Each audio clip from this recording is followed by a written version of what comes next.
Trevor the traction engine was enjoying his work in the vicarage orchard, birds were singing and apples were ripening on the trees. It was a lovely day.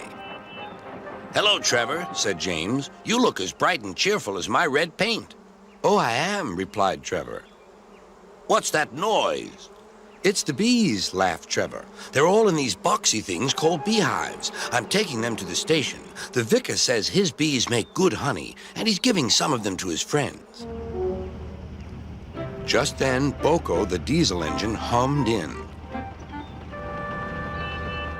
Take care, you two. Don't make the bees angry. They might sting you. James didn't like being told what to do by a diesel, and he buzzed away. Goodbye, Trevor, called Boko, and set off to see Duck at the next station. Bill and Ben, the tank engine twins, were busy arranging cars, but they scampered off when they saw Boko. I remember the first time I met those two, laughed Boko. They nearly made my eyes pop out. Edward soon put a stop to their games.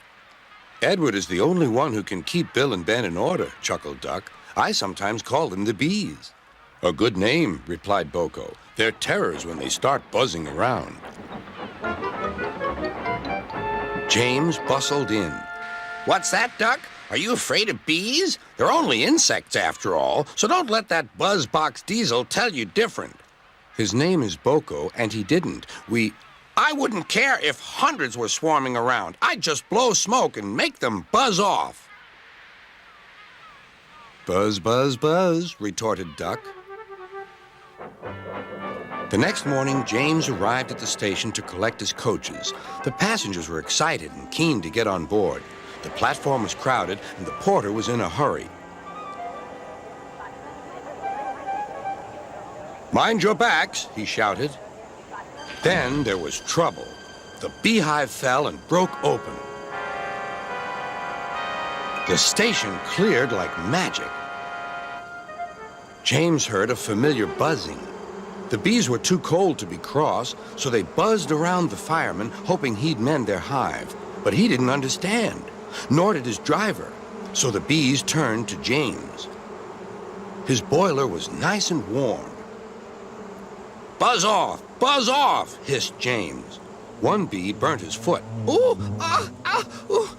The bee thought James had burnt him on purpose.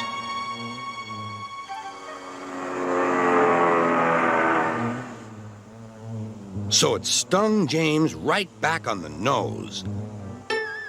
Eee! Whistled James. He had had enough. So had his fireman and driver. They didn't notice till too late that they had left all their coaches behind. They tried everything to get rid of the bees. First, they spun on the turntable, but to no avail. They tried washing them off, but the bees clung harder to James's warm boiler. Then they tried smoking them off by going through a long tunnel, but still the bees wouldn't go away. It's no good, James, said his driver. We'll just have to go back to the orchard and fetch another hive. James's reply was drowned by the sound of buzzing. The vicar was waiting anxiously for James. When he arrived, the bees swarmed straight into their new home.